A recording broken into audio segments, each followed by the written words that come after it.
अस्सलाम वालेकुम गाइस, आप देख रहे हैं सनी जान वीलॉग। आज हम बात करेंगे, बहुत से दोस्त हैं जो पूछते हैं कि जी हमें वीज़ा के लिए डॉक्यूमेंट बता दें। देखें, डॉक्यूमेंट हर कंट्री से डिफरेंट है। मैं पहले भी इस पे वीडियोस बना चुका हूँ कि हर कंट्री से डिफरेंट है। अगर आप साउथ अफ्रीका से वीज़ा अप्लाई करते हैं तो आपको पुलिस करैक्टर सर्टिफिकेट और बर्थ सर्टिफिकेट देना पड़ता है। इसी तरह अगर आप बहरीन से अप्लाई करते हैं तो बहरीन से वो आपकी बैंक की आपकी जो सैलरी स्लिप होती है वो मांगते हैं, प्लस वो आपका बर्थ सर्टिफिकेट मांगते हैं। और कोशिश करें कि जो आपका बर्थ सर्टिफिकेट है उसको वेरीफाइड लगाएं, वेरीफाई करवा के लगाएंगे, यानी कि उसको टेस्ट करवाना है अपने फॉरेन ऑफिस से, तो फिर उसका फ़ायदा है। अगर आप इस तरह लगाएंगे तो उसकी कोई इतनी खास वर्थ नहीं होती।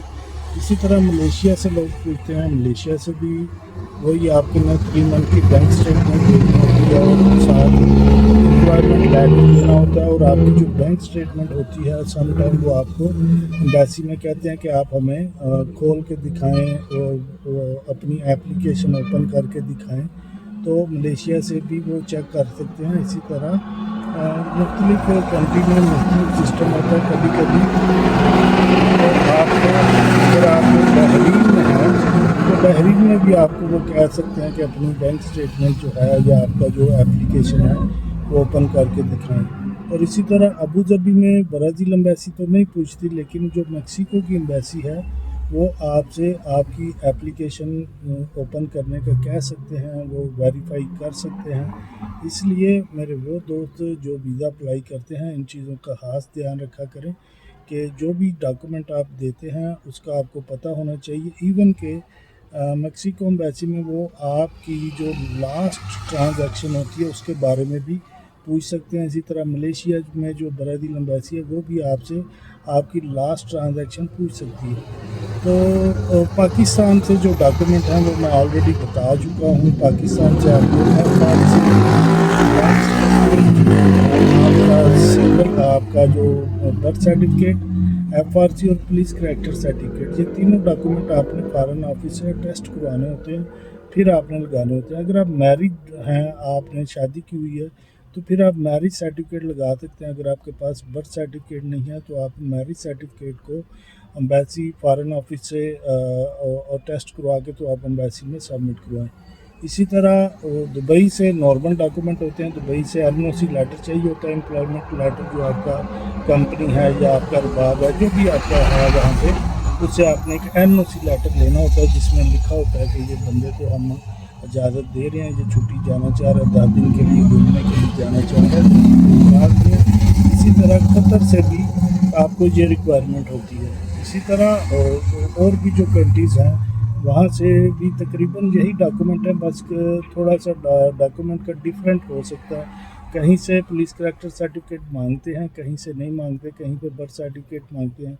लेकिन बहरीन एम्बेसी से बर्थ सर्टिफिकेट वो लाजमी मांगते हैं और आप उसको अटेस्ट करवा के लगाएं। ये नहीं है कि आप सिंपल सा ले के तो वो लगा दें। इस तरह उनको भी पता है कि जो इसने कोई खास एफर्ट नहीं की हुई, तो इसलिए ये चीज़ें, छोटी छोटी चीज़ें की उनकी वजह से वीज़ा रिफ्यूज़ होने के चांसेस होते हैं। इसलिए आप इतनी मेहनत कर रहे हैं तो फिर आप उसको टेस्ट भी करवा लें, कोई इतना इशू नहीं होता, कोई इतना खास टाइम नहीं लगता। उसमें आपके एक रिक्वायरमेंट जो है वो पूरी हो जाती है।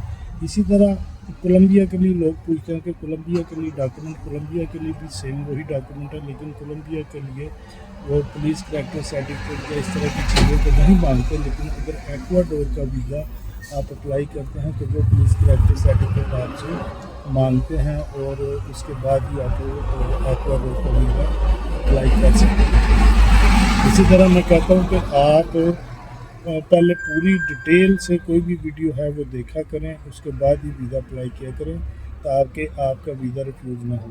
इसलिए आप पूरी इंफॉर्मेशन ले के, बहुत से लोग हैं जो वीडियो पूरी देखते नहीं हैं, आधे डॉक्यूमेंट लगाते हैं या टेस्ट नहीं करवाते हैं और वीज़ा अप्लाई कर लेते हैं, बाद में फिर उनको रिफ्यूज़ल मिल जाती है। इसीलिए बहुत से लोग ये भी कहते हैं जी हमने ऑनलाइन शादी करनी है या ऑनलाइन शादी की हुई है तो हमें बताएं कि अब हम क्या करें। तो देखें, इसके पहले तो ऑनलाइन शादी होती थी, तो उसमें कोई इतना मसला नहीं था। अभी मैंने पहले भी आपको बताया कि 2026 में बहुत सी चेंजिंग हो चुकी हैं। अभी एक दोस्त ने ऑनलाइन शादी करने के लिए अप्लाई किया, तो उसकी जो मिसेज हैं वो गई हैं शादी ऑनलाइन अप्लाई करने के लिए, तो उन्होंने कहा कि जी जो बंदा जिससे आप शादी कर रही हैं उसकी कोई एंट्री की स्टैंप दिखाएं, अगर वो ब्राज़ील में आया है या उसके पास वीज़ा है तो वो दिखाएं।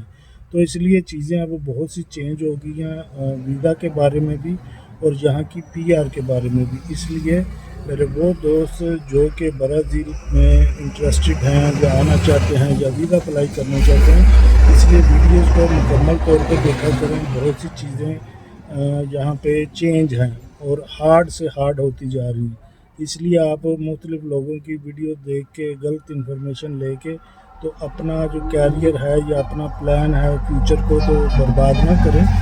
मुकम्मल इंफॉर्मेशन लें, सेशन बुक कर लें। अगर आपको नहीं समझ आ रही 20-25 मिनट का सेशन होता है वो ले लें, उसमें मुकम्मल आपको, मैं नहीं कहता कि मुझसे लें, लेकिन किसी भी एक्सपर्ट से इंफॉर्मेशन लें, उसके बाद ही अपना जो भी प्रोसेस है वो करें। अब बहुत से लोगों ने कंट्री से बाहर बैठ के तो CPF बना लिए लोगों की बातों में आके, तो यहाँ पे जब वो आते हैं सिम लेने जाते हैं या कोई भी काम करने जाते हैं तो उनका CPF एग्जिस्ट नहीं करता, क्योंकि वो एज ए टूरिस्ट CPF बना होता है और उसकी कोई वर्थ नहीं होती। इसलिए मैं हमेशा कहता हूँ कि जो भी काम है उसको प्रॉपर तरीके से करेंगे तो फिर आपको कोई मसला नहीं होगा। बहुत से लोग कंट्री से बाहर बैठ के CPF बना लेते हैं, तो फिर जब यहाँ पे आते हैं, जहाँ पे देखें CPF रहने के लिए और है, टूरिस्ट के लिए और है। बहुत से लोग वीडियो बनाते हैं कि CPF बना लें, CPF बना लें। CPF का मकसद क्या है कि वो जिसने यहाँ पे रहना उसके लिए ज़रूरी है।